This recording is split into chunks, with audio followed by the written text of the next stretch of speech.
The USB drive had been hiding behind 3 years of tax returns in Robert's desk drawer, labelled in his careful handwriting, "Sarah, only if I die."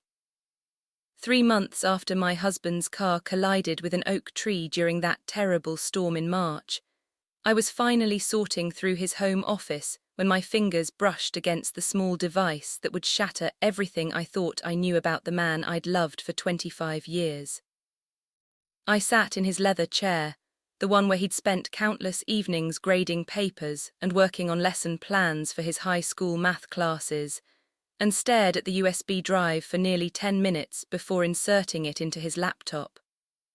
The screen flickered to life, revealing a single video file dated just 2 weeks before Robert's accident. If you're watching, subscribe and tell me in the comments what time you're listening.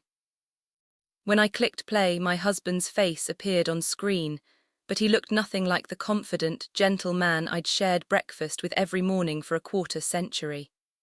His eyes were red-rimmed, his face pale and drawn, and his hands shook as he positioned himself in front of the camera.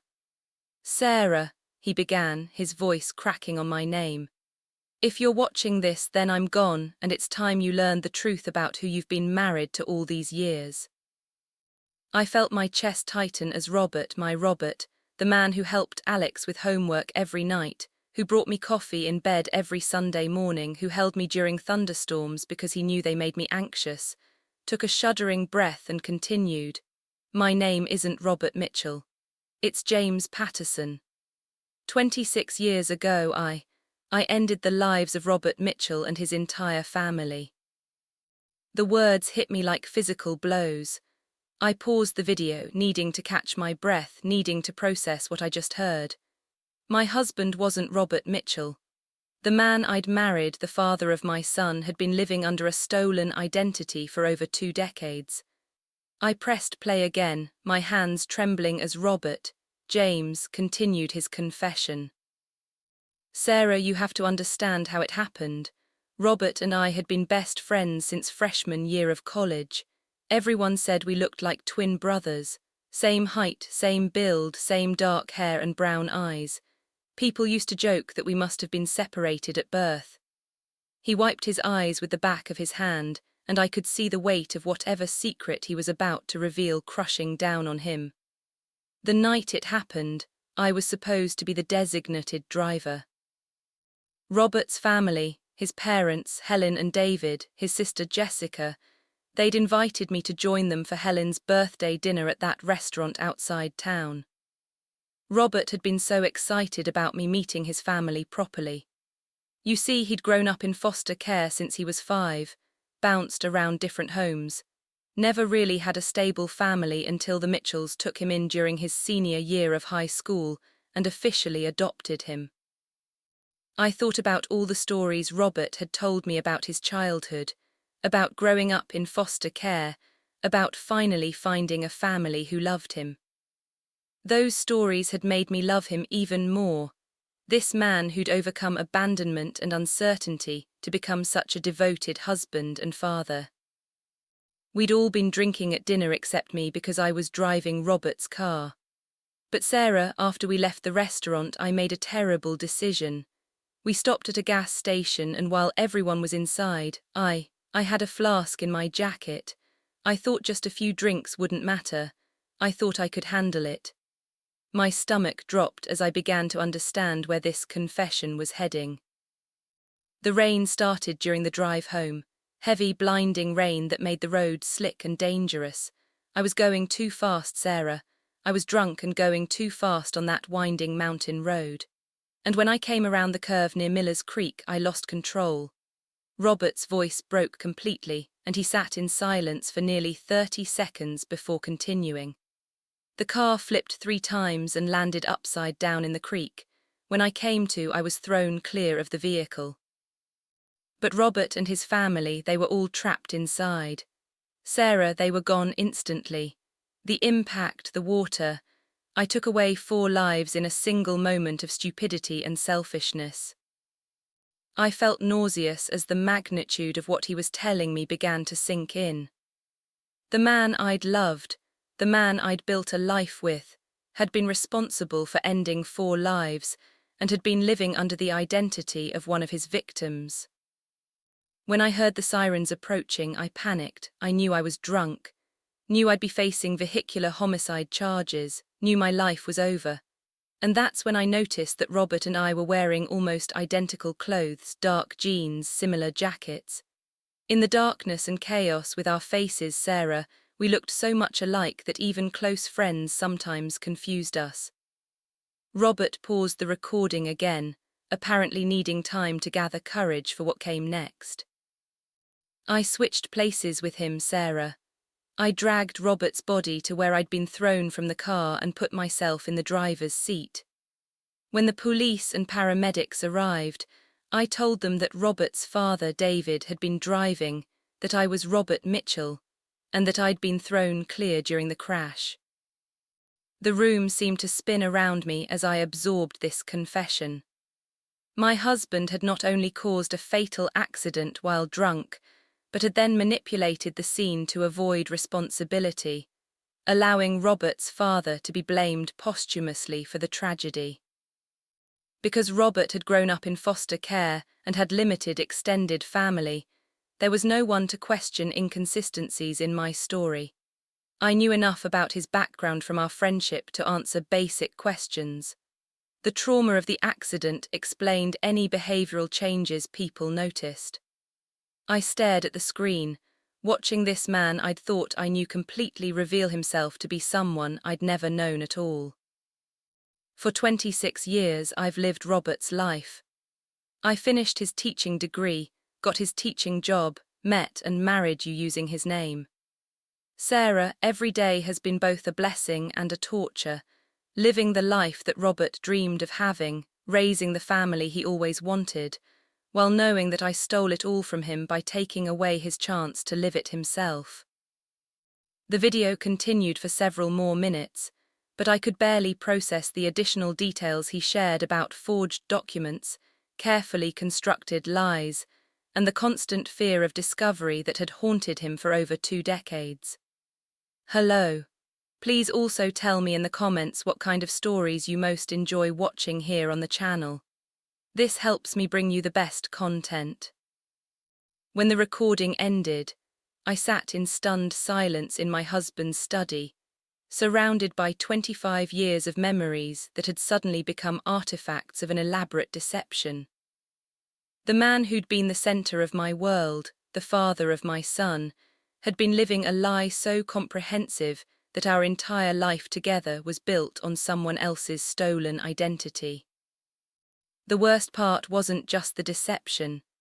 It was realizing that the gentle, loving man I'd known had been capable of such calculated manipulation in the aftermath of a tragedy he'd caused. Some secrets I was discovering weren't just hidden truths about the past. They were revelations that could destroy everything you thought you knew about the person you'd loved most in the world. I couldn't sleep that night. Every time I closed my eyes, I saw Robert's, James's, face on that video, confessing to a deception so elaborate that it had fooled everyone, including me, for over 2 decades. I wandered through our house in the darkness, looking at family photographs with new eyes, wondering how many of the memories I treasured had been built on lies. The man smiling in our wedding photos wasn't Robert Mitchell. The father teaching Alex to ride a bicycle wasn't the person his birth certificate claimed him to be. The husband who'd held me through my father's funeral last year had been living under the identity of someone whose life he'd accidentally ended on a rainy night 26 years ago. By dawn, I'd made a decision that would have seemed impossible just hours earlier. I called my office and cancelled my morning classes, telling my department secretary that I was dealing with family complications following my husband's death. Then I drove to the public library and spent 3 hours researching newspaper archives from 1998, searching for any coverage of the accident that had changed everything. The Hartford Courier had run a front-page story on March 15, 1998. Local family dies in tragic crash. The article described how David Mitchell, 52, had lost control of his vehicle during heavy rain on Route 127, resulting in the deaths of himself, his wife Helen, 48, daughter Jessica, 19, and adopted son Robert, 24. The lone survivor had been Robert's college friend, James Patterson, 24, who'd been thrown clear of the vehicle and suffered only minor injuries. I stared at the newspaper photograph showing the accident scene, the overturned car in Miller's Creek, emergency responders working in the pouring rain, and a young man with a blanket around his shoulders talking to police officers. The young man was labelled as Survivor James Patterson, but I could see now that it was actually Robert Mitchell claiming to be James. The article quoted the survivor. Mr. Mitchell was driving carefully, but the rain made the roads impossible. It happened so fast. One moment we were talking about his daughter's college plans, and the next moment the car was flipping. They were such good people. Robert was like a brother to me. Reading those words, lies that James had told to avoid responsibility while Robert's father was posthumously blamed for the accident, made me feel physically sick. How had James managed to live with himself, knowing that he'd not only caused the crash, but had also destroyed David Mitchell's reputation by making him appear responsible for his family's destruction? I continued researching, finding follow-up articles about the funeral service for the Mitchell family and a scholarship fund established in Robert's memory at the high school where he'd planned to teach mathematics. James had not only stolen Robert's identity, he'd also stolen the career and dreams that Robert would never have the chance to pursue. When I returned home, I found Alex in the kitchen making lunch before his afternoon classes. Looking at my 22-year-old son, I felt overwhelmed by the complexity of what I'd learned. Alex had grown up believing Robert Mitchell was his father, taking pride in the Mitchell family name, planning to follow in his father's footsteps by becoming a teacher himself. "Mom, you look terrible. Are you feeling okay?" "I'm just tired, honey, still processing everything since your dad's accident." "I know it's been hard, but Mom, I've been thinking about something Dad always told me about overcoming difficult circumstances and making the most of opportunities life gives you. He said that sometimes people get second chances they don't deserve, and the important thing is what they do with those chances." I felt my throat tighten as I realized Alex was unknowingly describing his father's entire approach to the identity theft that had defined our family's existence. "What made you think about that particular advice?" "I've been looking through Dad's teaching materials and personal papers, trying to put together a memorial presentation for his school." Alex paused, apparently noticing my expression. "Mom, I found some things that seemed a little strange." My heart rate increased dramatically. "What kind of things?" "Letters and documents that don't quite make sense. Like there are references to childhood memories that don't match the stories Dad told us about growing up in foster care. And I found a high school yearbook from a school Dad said he never attended." I realized that James's carefully constructed identity was beginning to unravel under Alex's investigation, just as it had for me when I'd found the USB drive. "Alex, those inconsistencies might be related to trauma from the accident that happened during his college years. Sometimes people's memories get confused after experiencing something that devastating." That's what I thought initially. But Mom, I also found correspondence with people he claimed not to know, including letters from someone named Patterson family asking about James' whereabouts and well-being.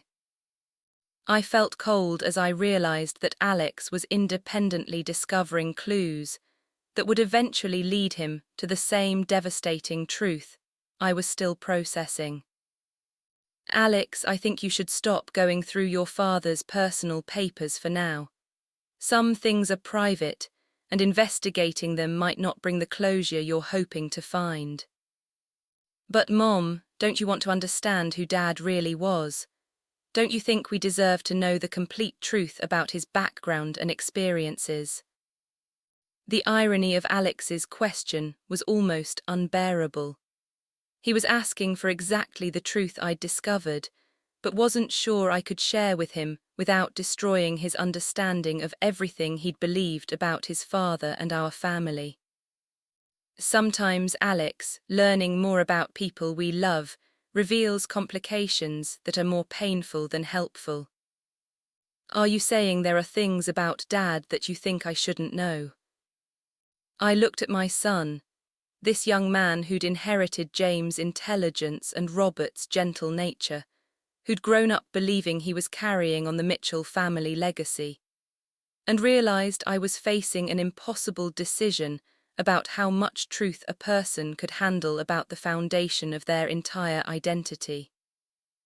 I'm saying that sometimes the people we love have made choices that are difficult to understand, and that learning about those choices requires being prepared for information that might change how we see everything we thought we knew.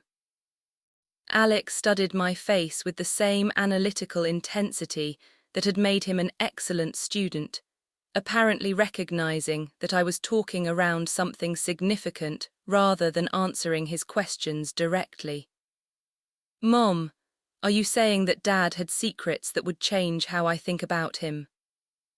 Some conversations, I was learning forced parents to choose between protecting their children from painful truths and respecting their right to understand the reality of their own lives. I wasn't sure which choice would serve Alex better, but I was certain that the decision I made would affect not just his relationship with his father's memory, but also his understanding of his own identity and our family's place in the world. That evening, after Alex left for his night class, I sat in Robert's study staring at the USB drive that had upended my entire understanding of reality. I needed to watch the video again to catch details I might have missed in my initial shock. But I also dreaded hearing those revelations a second time. This time, I forced myself to pay attention to the background details James had shared about his elaborate deception. He'd explained how he'd spent weeks in the hospital after the accident, using that time to study every detail of Robert's life that he could extract from medical records, personal belongings, and conversations with hospital staff who'd known the Mitchell family. Sarah, the hardest part wasn't learning Robert's biographical details, James continued in the recording. The hardest part was becoming the person Robert had been while carrying the guilt of what I'd done to him and his family. He described how he'd finished Robert's teaching degree by claiming that head trauma from the accident had affected some of his memories, allowing professors to reteach concepts he'd supposedly forgotten.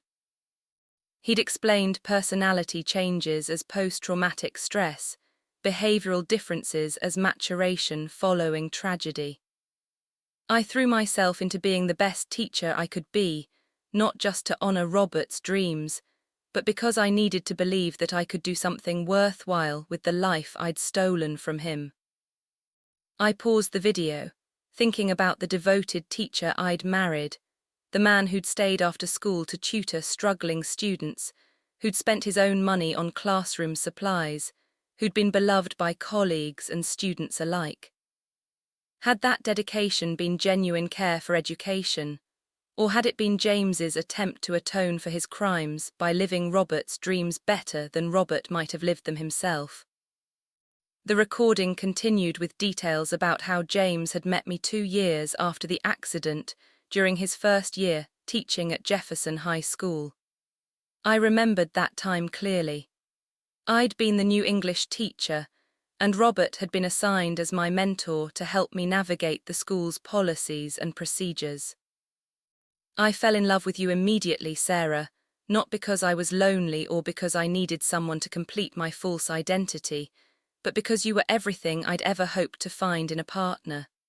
You made me want to be worthy of the love you offered, even though I knew I never could be.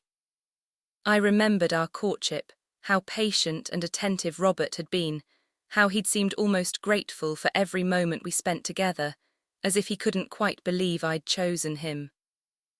I'd attributed that humility to his difficult childhood in foster care, never imagining it might have reflected guilt about building our relationship on lies. When you agreed to marry me, I knew I should tell you the truth. But Sarah, I was terrified that you'd leave, and I was also terrified that revealing my real identity would destroy the stable life I'd built as Robert Mitchell. I convinced myself that my past didn't matter as long as I could be a good husband to you. The video showed James breaking down completely as he described our wedding day, how he'd stood at the altar using Robert Mitchell's name while promising to love me honestly and faithfully forever. I meant every word of those vows, Sarah. Even though I was speaking them under a name that wasn't mine, I loved you with everything James Patterson had to offer, even though I could only give that love to you as Robert Mitchell. When the recording ended, I felt emotionally exhausted by the complexity of trying to separate the genuine love James had shown me from the elaborate deception that had made our entire relationship possible. Had our marriage been real, if it was built on a foundation of identity theft and vehicular homicide?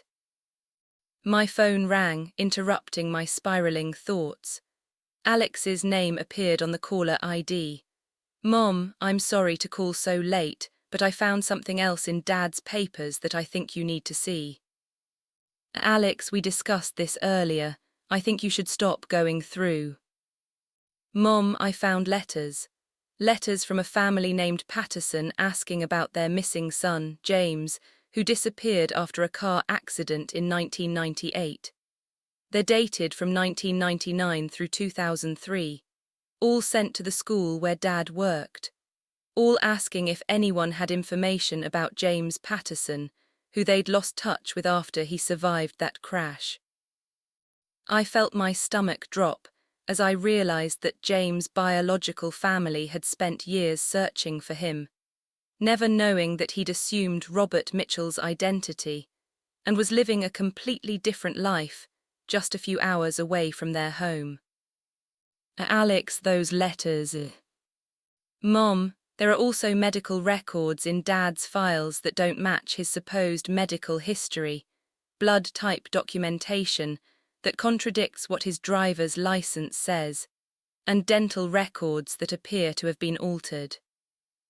I realized that Alex's methodical investigation was uncovering the same inconsistencies that would eventually lead him to discover James' true identity, whether I revealed the truth or not. "Alex, can you come home tonight? I think we need to have a conversation about what you've been finding in your father's papers." "Are you saying you know what these inconsistencies mean?"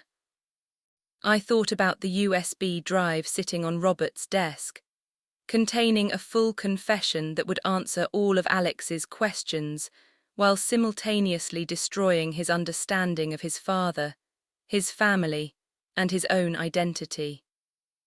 "I'm saying that I've learned some things about your father's background that explain the discrepancies you've been discovering, but that this information is complicated and painful in ways that require careful discussion." "Mom, how long have you known about these discrepancies?" "Alex, just come home. This conversation needs to happen in person and it needs to happen tonight." After ending the call, I stared at the USB drive and realized I was facing a decision about how to reveal information that would change Alex's life forever. I could show him James' confession video, which would give him complete truth, but might traumatize him with its raw emotional intensity.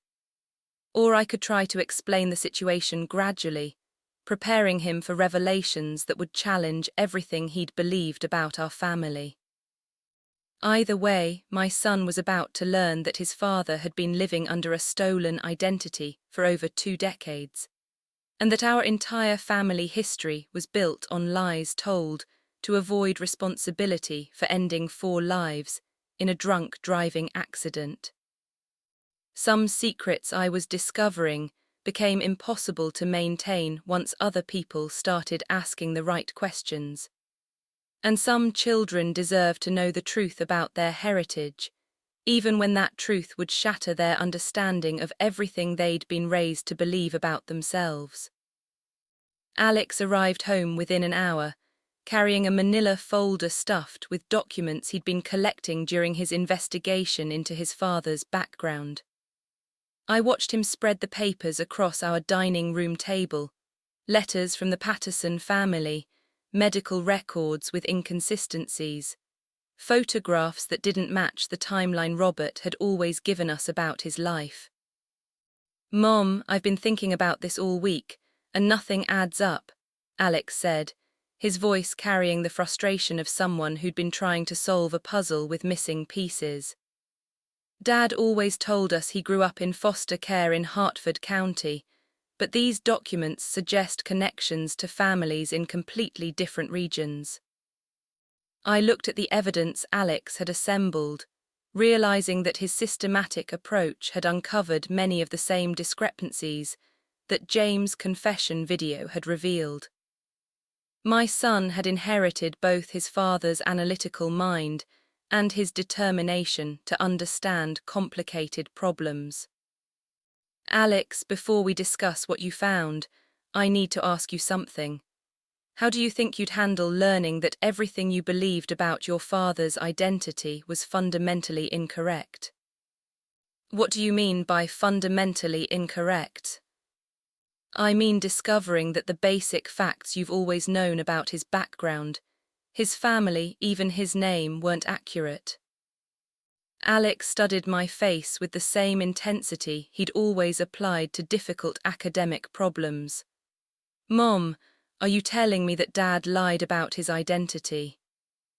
I realized there was no way to ease Alex into this revelation gradually. The evidence he'd already collected, combined with the questions he was asking, meant that partial truth would only create more confusion. "Alex, yesterday, I found something in your father's study that explains all the discrepancies you've been discovering. But this information is going to change your understanding of who your father was and who we are as a family." "What did you find?" I retrieved the USB drive from Robert's study and connected it to my laptop, positioning the screen so Alex could see it clearly. "Your father made this recording 2 weeks before his accident. Alex, what you're about to see is going to be difficult to process." I pressed play and watched Alex's face as James began his confession. My son's expression shifted from curiosity to confusion to horror as he absorbed the revelation that Robert Mitchell wasn't his father's real name, that James Patterson had been living under a stolen identity for over 2 decades. When James described the night of the accident, the drinking, the crash, the decision to switch places with Robert's body, Alex paused the video and stared at me with complete bewilderment. "Mom, is Dad saying that he caused a car accident that ended 4 lives, and then assumed the identity of one of the victims to avoid prosecution?" "That's exactly what he's saying, Alex. So everything we've believed about our family history is based on identity theft and vehicular homicide."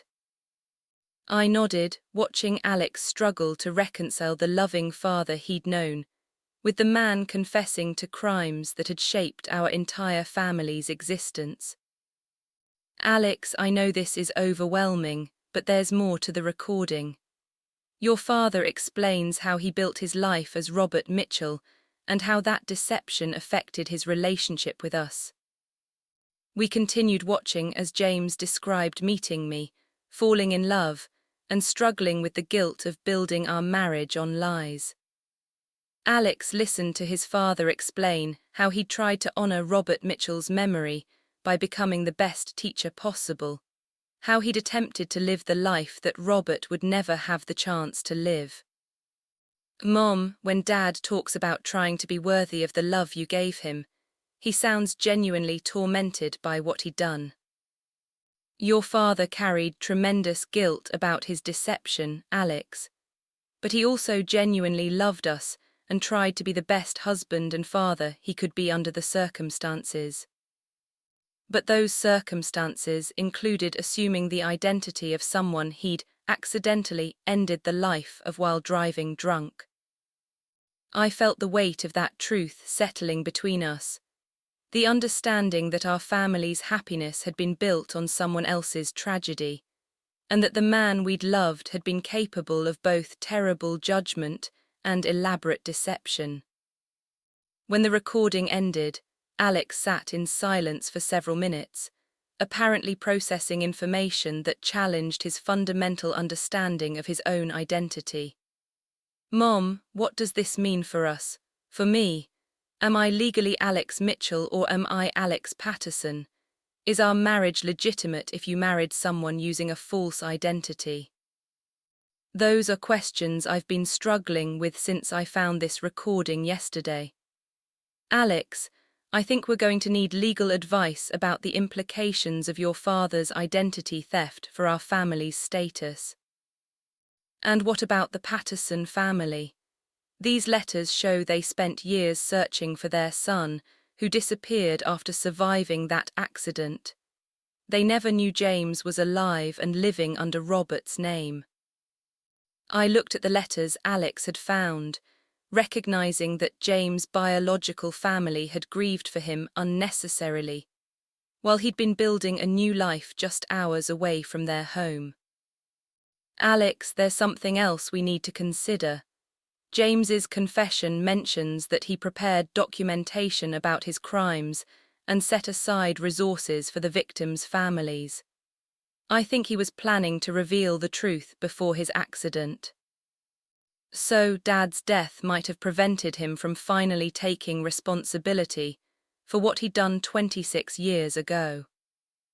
It's possible, Alex. Your father's confession gives us the opportunity to complete the process he'd started, to contact the authorities, to reach out to the victims' families, and to ensure that the Patterson family knows what happened to their son. Alex looked overwhelmed by the moral complexity of our situation. Mom, if we reveal Dad's true identity, we'll be exposing him as someone who caused 4 deaths and then spent decades living under stolen identity. But if we don't reveal the truth, we'll be continuing the deception that hurts so many people. I realized that Alex had immediately grasped the ethical dilemma that would define our family's future. The choice between protecting James' memory and our own stability, or honoring the victims and their families by finally revealing the truth about what had happened that night in 1998. Some children, I was learning, inherited not just their parents' love and guidance, but also the moral consequences of their parents' choices. Alex was about to discover that sometimes doing the right thing required exposing painful truths about the people we'd loved most in the world. Neither Alex nor I slept that night. We spent hours in the living room surrounded by the documents Alex had collected and the weight of James' confession, trying to understand the scope of what we'd learned and what responsibilities it created for us as his family. Mom, I keep thinking about something Dad said in that video, Alex said as dawnlight began filtering through our windows. He mentioned that he'd prepared documentation about his crimes and set aside resources for the victims' families. Do you think he left instructions somewhere about what he wanted us to do with this information? I think we should search his study more thoroughly. If James was planning to confess before he died, he might have prepared materials to help us handle the aftermath. We spent the morning going through every file, drawer, and storage box in Robert's home office, looking for evidence of the confession plans James had mentioned in his recording. What we found was more comprehensive than either of us had expected. Hidden behind a false back in Robert's filing cabinet, Alex discovered a thick envelope labeled Complete Documentation for Legal Authorities and Victim Families. Inside were detailed maps of the accident scene, photographs James had apparently taken over the years, copies of police reports from 1998, and a comprehensive timeline explaining exactly how he'd switched places with Robert's body and assumed his identity. "Mom, this isn't just a confession," Alex said as we reviewed the materials. "This is a complete case file that would allow authorities to understand every aspect of what happened that night and how Dad managed to deceive everyone for over 2 decades. I found additional documentation in a sealed envelope marked Financial Restitution. James had apparently liquidated several investment accounts and established a fund containing nearly $400,000 designated for distribution to the Mitchell and Patterson families, along with detailed letters explaining his crimes and expressing remorse for the pain he'd caused. Alex, your father spent years preparing to take responsibility for what he'd done. This level of documentation suggests he was serious about confessing and making amends, but he never followed through while he was alive. Mom, do you think Dad's accident was really an accident, or do you think he might have? The question hung in the air between us. I'd been wondering the same thing since watching the confession video, whether James' death in a car crash during a storm might have been intentional, his way of avoiding the difficult process of revealing his crimes while still leaving us the means to complete his confession.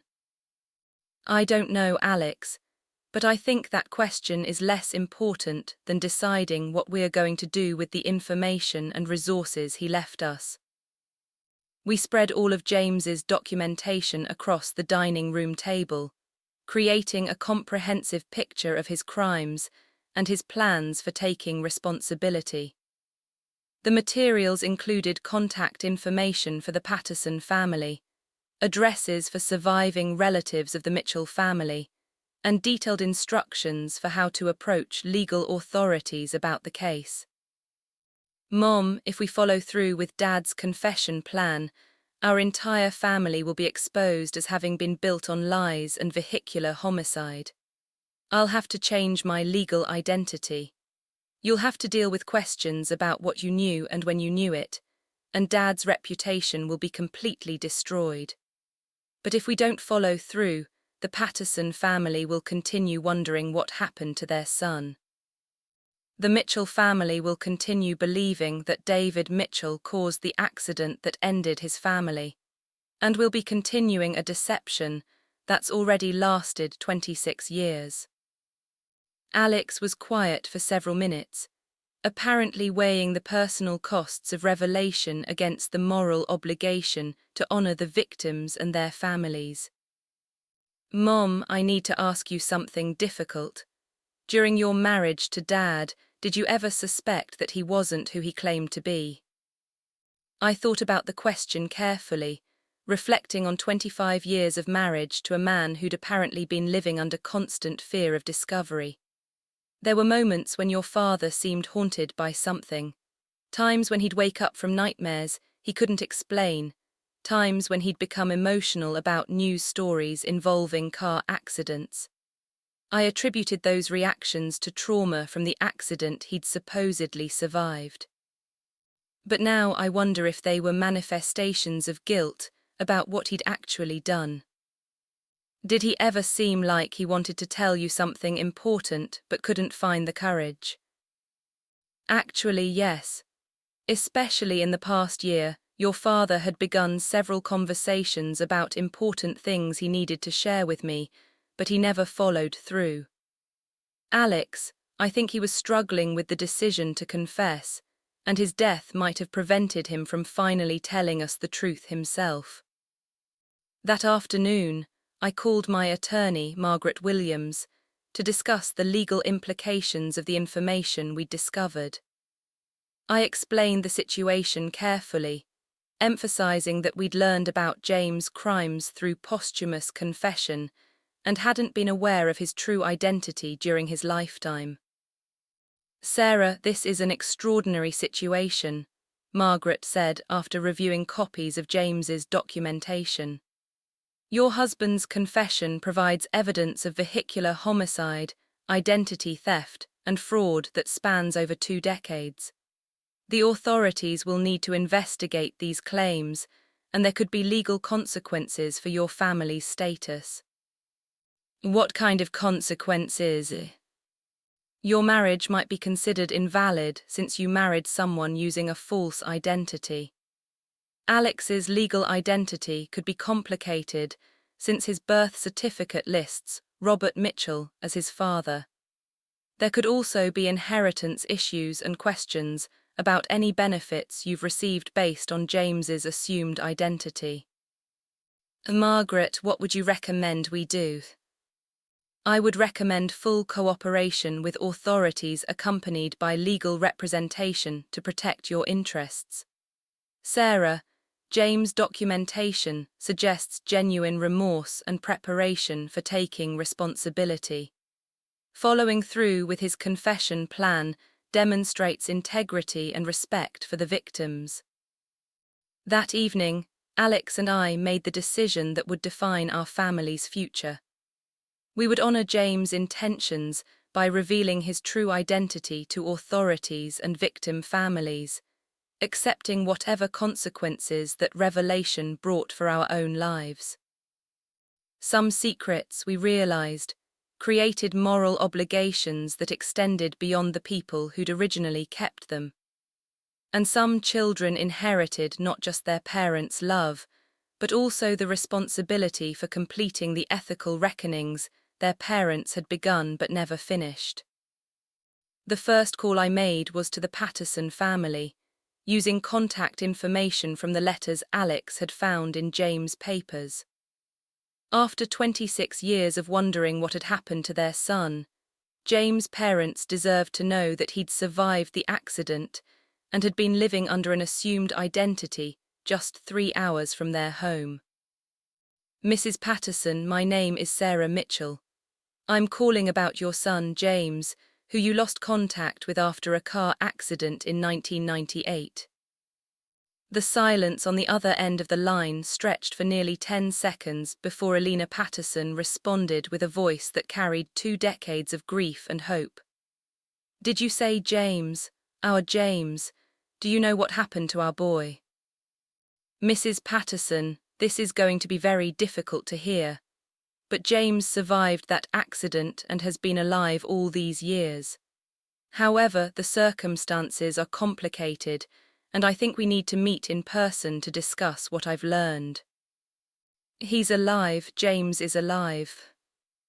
I could hear Alina crying, and the sound made my chest tighten as I realized I was about to deliver news that would bring both joy and devastating heartbreak to parents who'd spent over 2 decades grieving their lost son.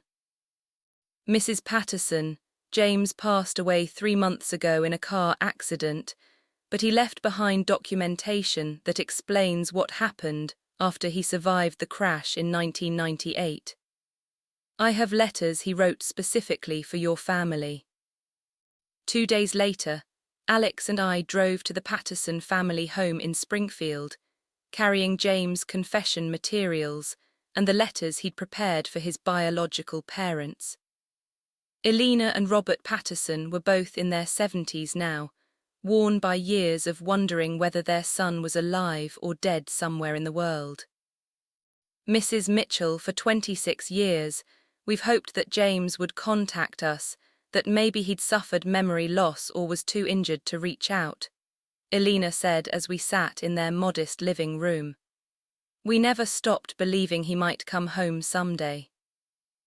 I handed them the letter James had written specifically for them, watching their faces as they read their son's explanation of why he disappeared from their lives and assumed Robert Mitchell's identity. "He says here that he caused the accident that ended those people's lives," Robert Patterson said, his voice shaking as he absorbed his son's confession. James was driving drunk and lost control of the vehicle. And then he switched places with one of the victims to avoid prosecution, Elena added, tears streaming down her face. Our boy spent 26 years living as someone else because he was afraid to face the consequences of what he'd done. Alex, who'd been listening quietly, finally spoke. Mr. and Mrs. Patterson, I want you to know that the man you raised became a good husband and father. Even though he was living under another man's identity, he loved his family and devoted his life to teaching and helping young people. But he built that life on lies and identity theft, Robert Patterson said. James took away 4 lives and then stole one of those lives to escape punishment. I realized that the Patterson family was processing the same complex emotions Alex and I had been struggling with. Grief for their lost son mixed with horror at his crimes. Relief that he'd been alive mixed with anger about his deception. Mrs. Mitchell, James' letter mentions that he prepared financial restitution for the families he hurt, Elena said. He also says that he wanted to confess before he died but ran out of courage.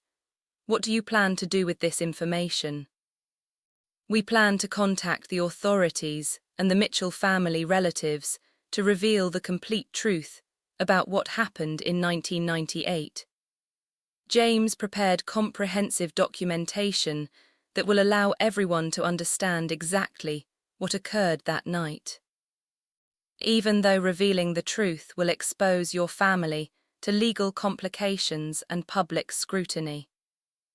Because revealing the truth is what James intended to do, and because the families he hurt deserve to finally understand what really happened to their loved ones.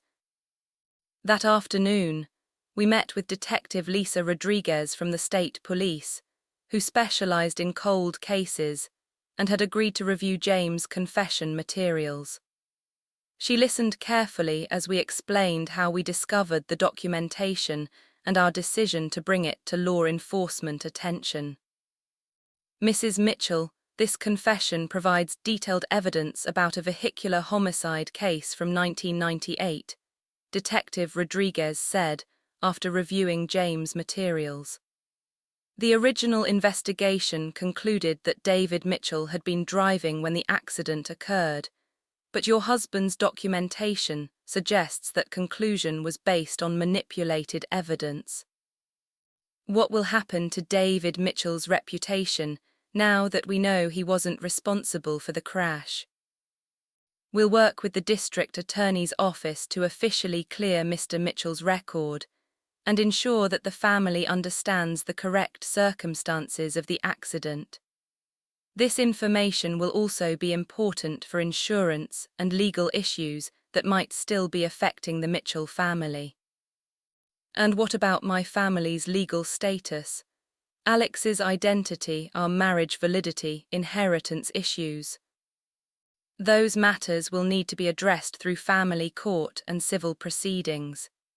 Mrs. Mitchell, your cooperation in revealing this information demonstrates good faith, but there will still be legal complications to resolve. The detective explained that James' death prevented criminal prosecution, but that our revelation would trigger investigations into the identity theft, insurance fraud, and other crimes that had enabled James to live as Robert Mitchell for over 2 decades. Mrs. Mitchell, why did you decide to come forward with this information rather than keeping your husband's secrets? I thought about the question, looking at Alex and remembering the Patterson family's 26 years of grief and uncertainty. Because my husband spent the last years of his life preparing to take responsibility for his crimes, and because the families he hurt deserve to finally know the truth about what happened to their loved ones, Detective Rodriguez. Some secrets create moral obligations that extend beyond the people who originally kept them. That evening, as Alex and I drove home from our meetings with the Patterson family and law enforcement, We both understood that we'd set in motion a process that would permanently change our understanding of our family identity and our place in the world. Some choices about truth and accountability couldn't be undone once they were made. But some secrets needed to be revealed, even when that revelation would create consequences that might follow us for the rest of our lives. The next week brought a series of difficult conversations that would reshape multiple families' understanding of events from 26 years ago. Our first meeting was with Catherine Foster, Robert Mitchell's cousin, and the only surviving close relative of the family. James had accidentally destroyed that night in 1998. Catherine, now 58, had spent over 2 decades believing that her cousin Robert's adoptive father, David, had been responsible for the crash that ended 4 lives. She'd carried anger toward David Mitchell that had colored her memories of the entire family.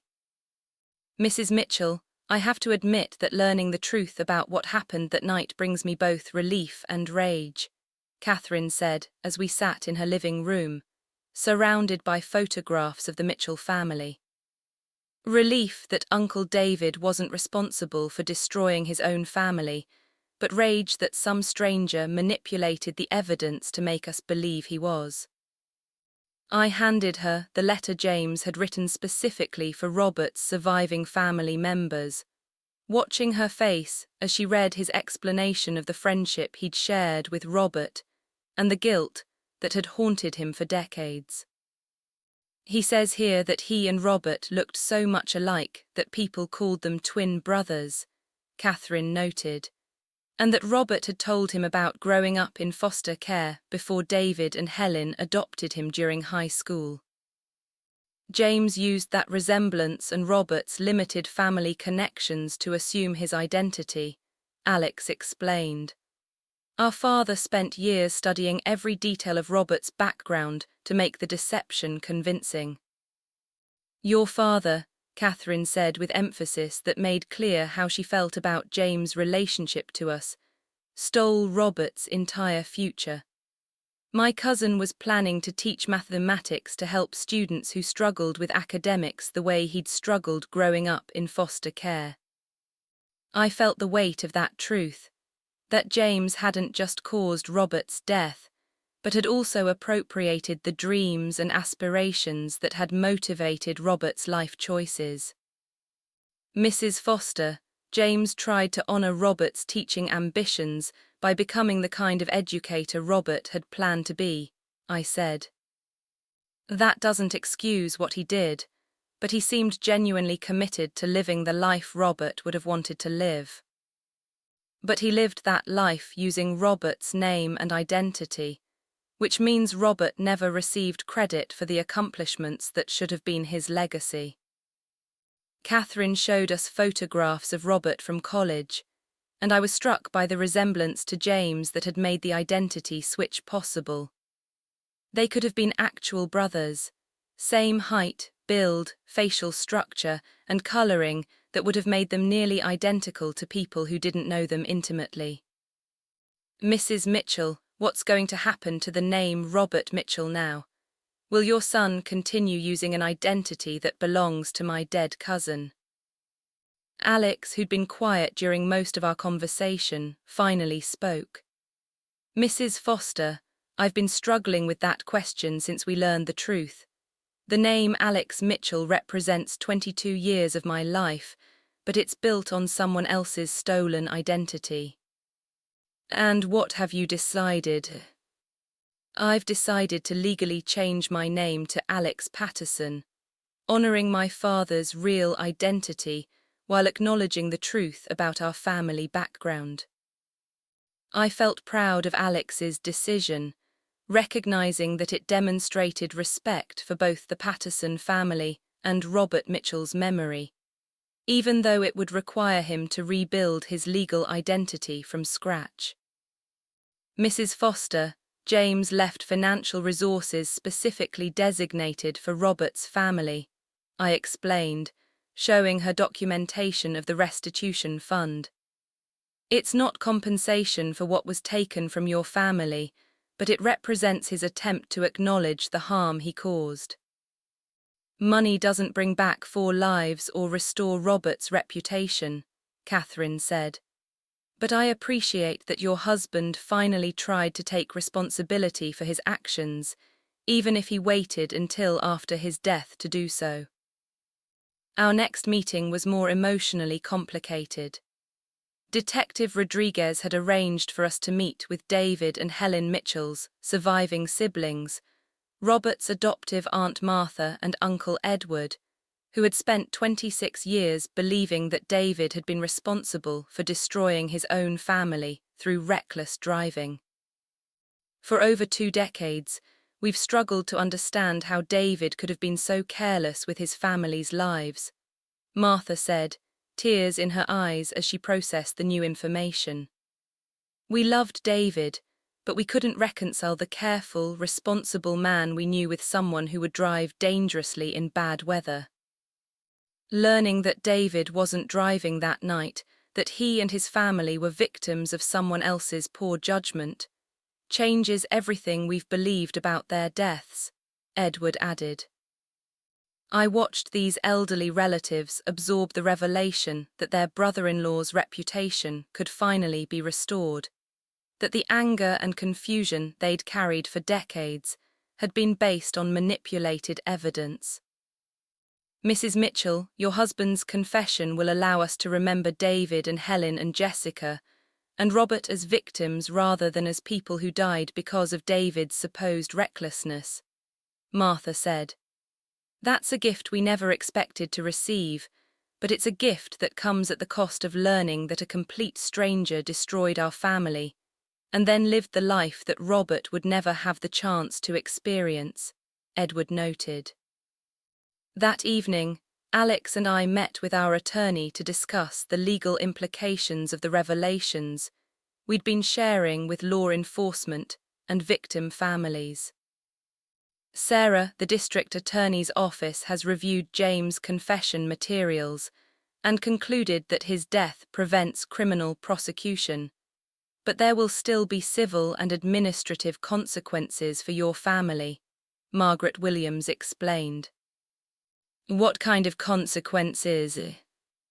"Your marriage will need to be legally validated since you married someone using false identity. Alex will need to establish his legal identity as Alex Patterson rather than Alex Mitchell.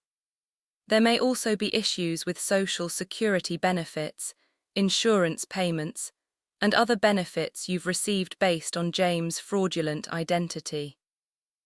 "And what about the teaching position James held for over 20 years? "The school district will need to determine whether his teaching credentials were valid and whether any pension or benefit payments need to be recovered. This situation will likely create administrative complications that extend far beyond criminal justice issues." As we drove home that night, Alex asked the question that had been weighing on both of us since we'd begun revealing James' secrets.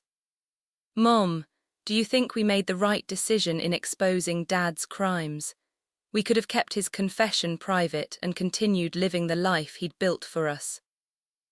I thought about the Patterson family's 26 years of grief, Catherine Foster's anger at David Mitchell, and the relatives who'd spent decades carrying false beliefs about their loved ones' deaths. "Alex, I think some truths create moral obligations that extend beyond our personal comfort or convenience. Some families, we were discovering, inherited not just love and guidance from their parents, but also the responsibility for completing ethical reckonings that their parents had begun but never finished." 6 months after we'd begun revealing James' secrets, the legal and administrative consequences of his decades-long deception had created a complex web of proceedings that touched nearly every aspect of our lives. Alex had successfully petitioned the court to legally change his name to Alex Patterson, while I was working through the process of having our marriage retroactively validated despite James's use of a false identity.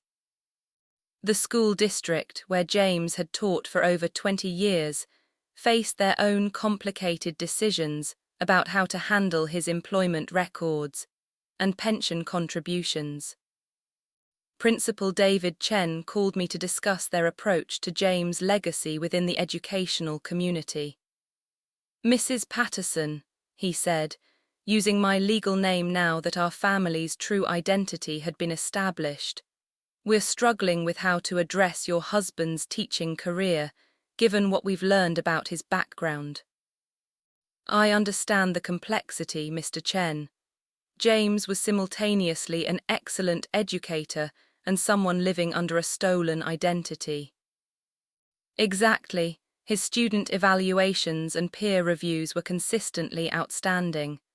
Parents requested him specifically because of his dedication to struggling students. But legally, Robert Mitchell never taught at our school. James Patterson did using fraudulent credentials." "What have you decided to do about his employment record?" "We're maintaining documentation of his teaching effectiveness, while noting that his employment was based on misrepresented identity. The pension contributions he made will be transferred to a fund for the actual Robert Mitchell's surviving family members per legal requirements." I felt conflicted about this decision, understanding its legal necessity, while recognizing that it erased 20 years of genuine dedication to education that James had demonstrated regardless of his identity issues. "Mr. Chen, how are you handling questions from students and parents about what they've learned?" "We've been honest about the situation, while emphasizing that the quality of education James provided was real even though his identity wasn't. Many former students have reached out to express how much his teaching meant to them, which makes this situation even more complex. The media attention surrounding our revelations had been manageable but persistent. Local newspapers had covered the story as a cold case resolution, focusing on the Mitchell family finally receiving justice rather than sensationalizing James' elaborate deception. The headline in the Springfield Journal read, "26-year-old fatal crash case solved through posthumous confession." "Mom, I've been thinking about something," Alex said as we reviewed coverage of the case. "Do you think Dad planned for his confession to become public, or did he expect us to handle it privately?" "Based on the comprehensive documentation he prepared, I think James intended for the truth to be revealed to authorities and victim families.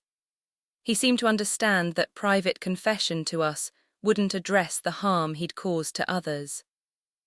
"And how do you feel about the way the story has been covered in the media?" I thought about the question as I looked at newspaper photos of the accident scene from 1998. Images that now carried completely different meaning, since we understood what had actually happened that night. I'm grateful that the coverage has focused on justice for the Mitchell family, rather than vilifying James. The reporters seem to understand the difference between solving a cold case and exploiting family tragedy for entertainment. That afternoon, I received a phone call that I'd been expecting but still dreading.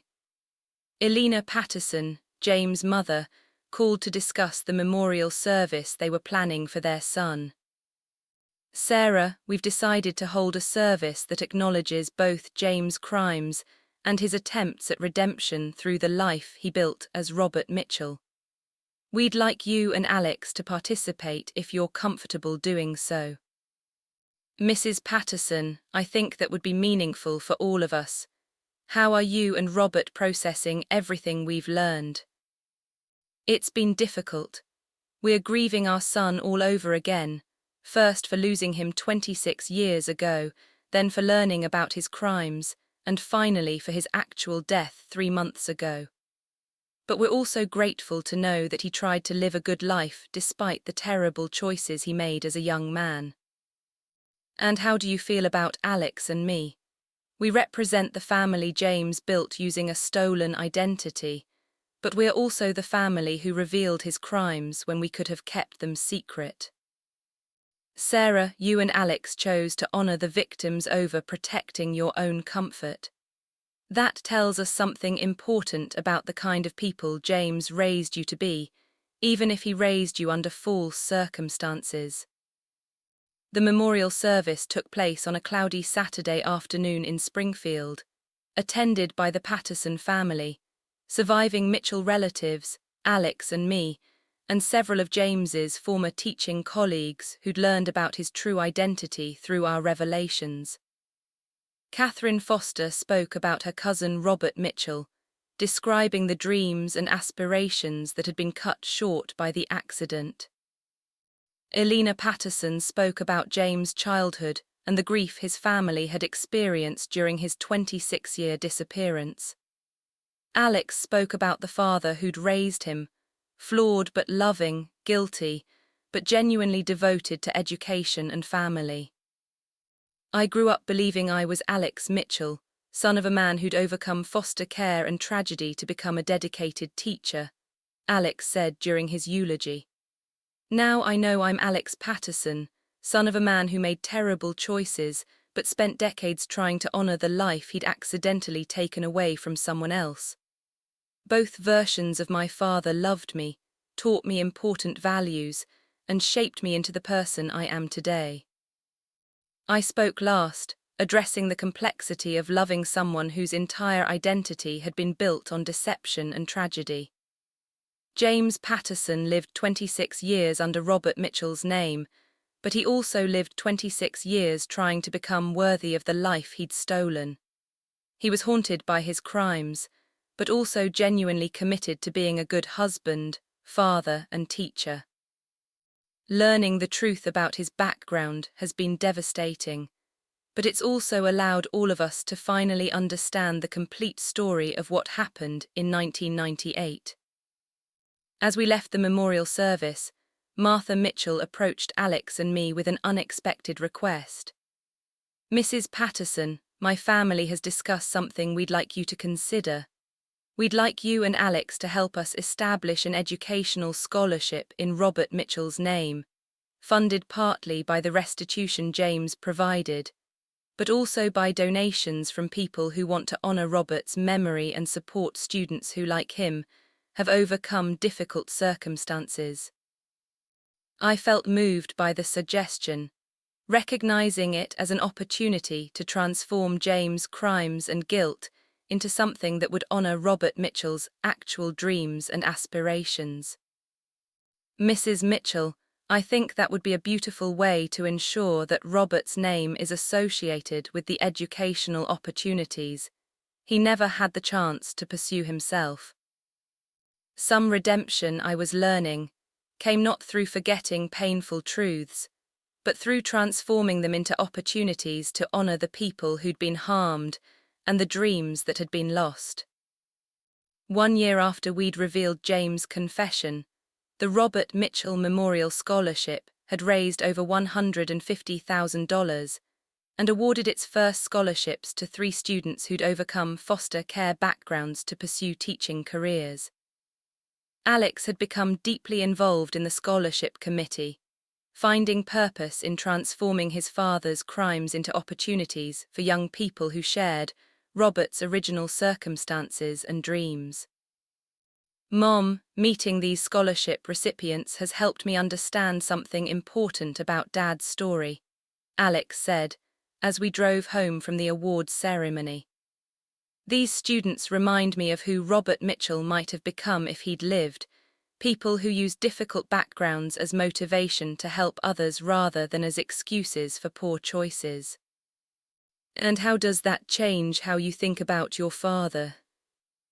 "It doesn't excuse what Dad did, but it helps me understand why he felt so driven to become an excellent teacher. I think he was trying to honor Robert by living the kind of life Robert had dreamed about, helping students who struggled academically and needed someone who understood their challenges." I thought about Alex's insight as we passed the school where James had taught for over 2 decades.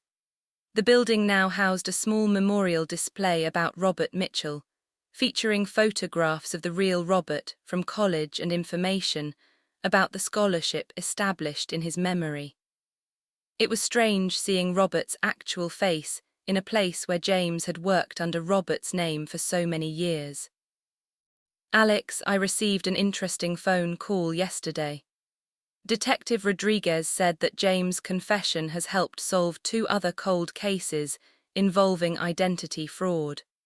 Apparently, his documentation techniques were so detailed that they've provided law enforcement with new approaches to investigating similar crimes. Really, Dad's confession is helping solve other cases. James documented every aspect of how he'd assumed Robert's identity: the forged documents, the manipulated medical records, the strategies he'd used to avoid detection. That information has become a resource for investigators working on cases where people have disappeared and might be living under assumed identities.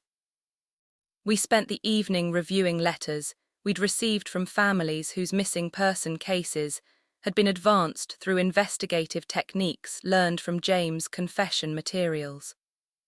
Parents who'd been searching for children, spouses who'd been abandoned, and law enforcement agencies working on unsolved disappearances had all benefited from understanding how thoroughly someone could reinvent their identity in 1998.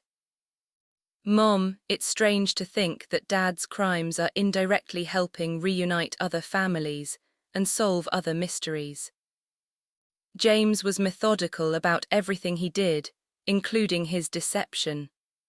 That same attention to detail that helped him avoid detection for 26 years has now become a tool for helping other victims find answers about their missing family members. 2 days later, I received a phone call that brought our family's story full circle in an unexpected way. Catherine Foster called to tell me that the Mitchell family had decided to donate Robert's original belongings, items that had been stored in David and Helen's attic since 1998, to the Scholarship Fund for display and fundraising purposes. Mrs. Patterson, we found Robert's teaching materials, his college textbooks, and letters he'd written about his plans for helping students who struggled with mathematics, Catherine explained. We think these items should be used to support the scholarship rather than sitting in storage for another 26 years. That sounds like a meaningful way to honor Robert's memory and support the educational opportunities he never had the chance to pursue. There's something else, Sarah. Among Robert's belongings, we found correspondence between Robert and James from their college years. Letters that show how close their friendship was and how much they genuinely cared about each other. What did the letters reveal?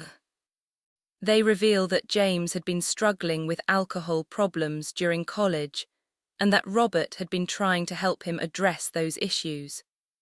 Robert had even convinced James to attend counseling sessions and had been serving as his accountability partner for staying sober. I felt a complex mix of emotions learning that Robert had been trying to help James overcome the drinking problems that would ultimately lead to the accident that ended Robert's life. Catherine, that information adds another layer of tragedy to what happened that night. Robert was killed by the very problem he'd been trying to help James resolve. But it also shows that James' guilt wasn't just about causing the accident and assuming Robert's identity. He was also carrying guilt about failing someone who'd been genuinely trying to help him become a better person. The letters Catherine found provided new insight into James' psychological state during the years following the accident. He'd mentioned in several writings found among Robert's belongings that he felt obligated to live the kind of life Robert would have been proud of, as if succeeding as a teacher and family man could somehow justify the terrible choices he'd made that night in 1998. Mom, reading these letters makes me understand Dad's confession video differently, Alex said after Catherine shared copies of the correspondence with us. When Dad talked about trying to be worthy of the love you gave him, I think he was also trying to be worthy of the friendship Robert had offered him. And when he talked about honoring Robert's dreams by becoming the best teacher possible, he was probably thinking about specific conversations they'd had about helping struggling students. That weekend, Alex and I attended the dedication ceremony for the Robert Mitchell Memorial Classroom at Jefferson High School, the room where James had taught mathematics for over 20 years. The space had been renovated with funds from the scholarship program and now featured displays about Robert's actual life and educational philosophy, alongside information about supporting students who faced academic and personal challenges. "It feels strange being here," Alex admitted as we stood in the classroom where James had spent so much of his career. "This room represents both Dad's crimes and his genuine commitment to education."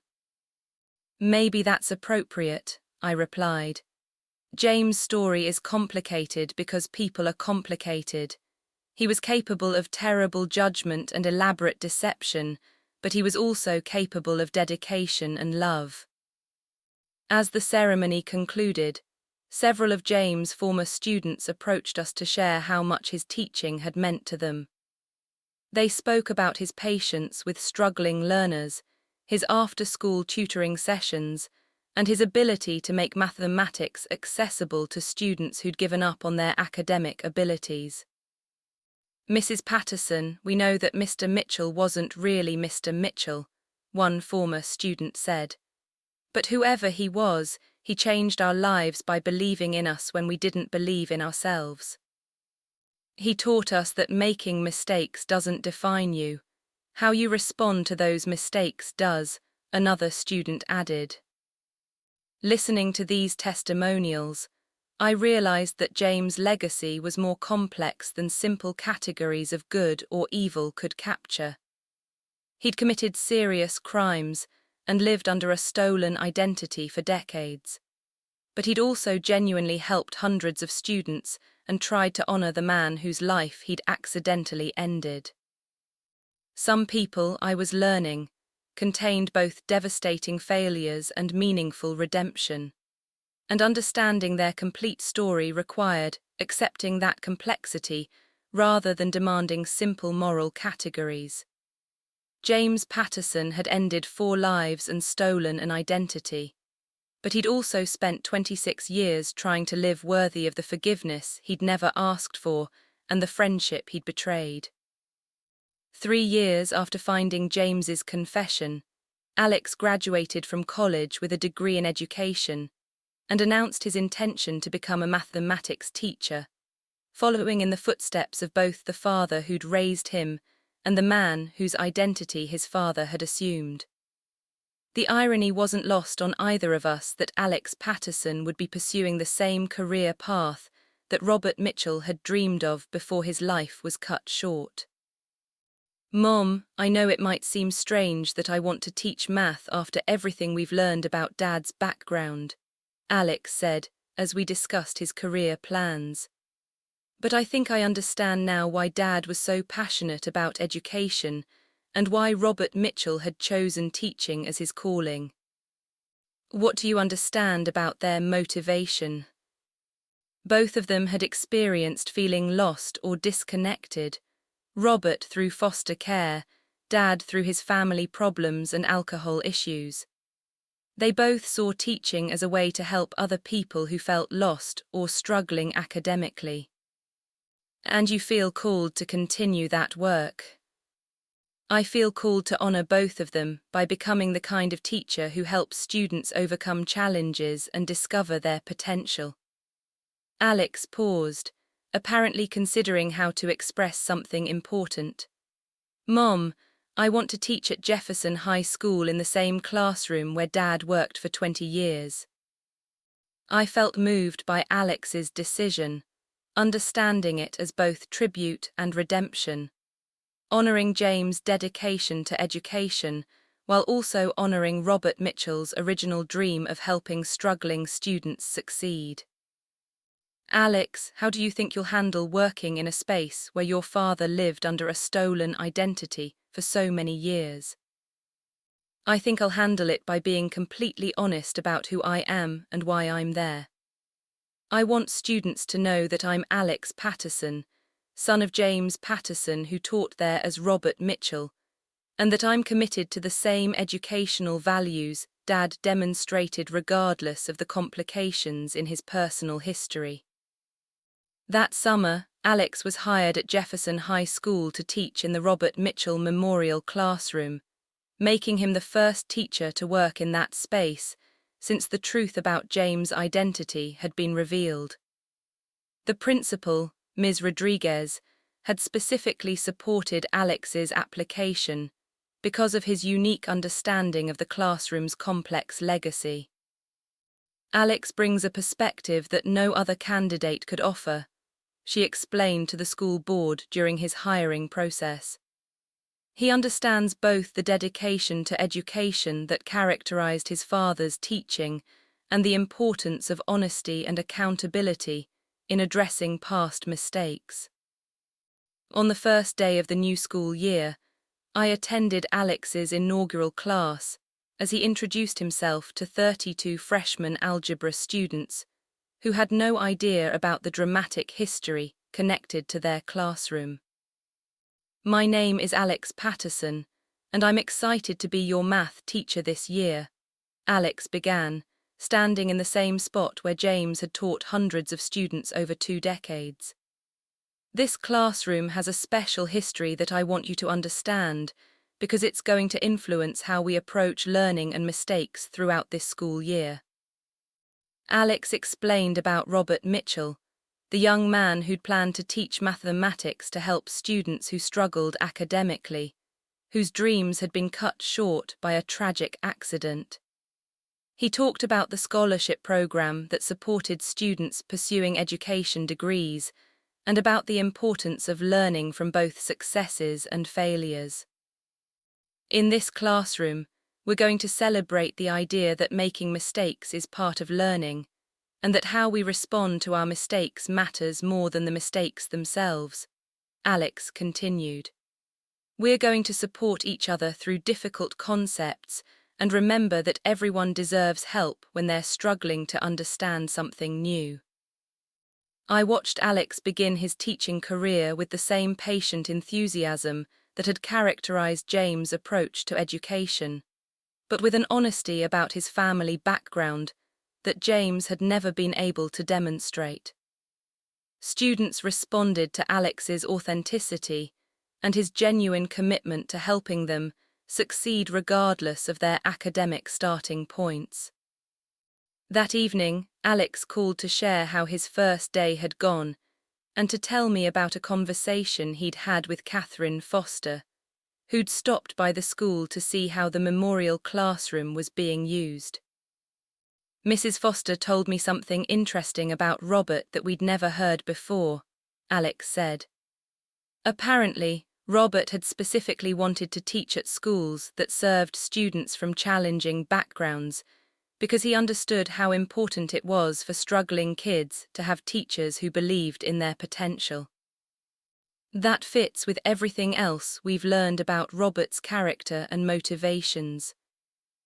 But Mom, Mrs. Foster also said that she thinks Robert would have approved of Dad teaching in his place, and that she thinks Robert would approve of me teaching there now.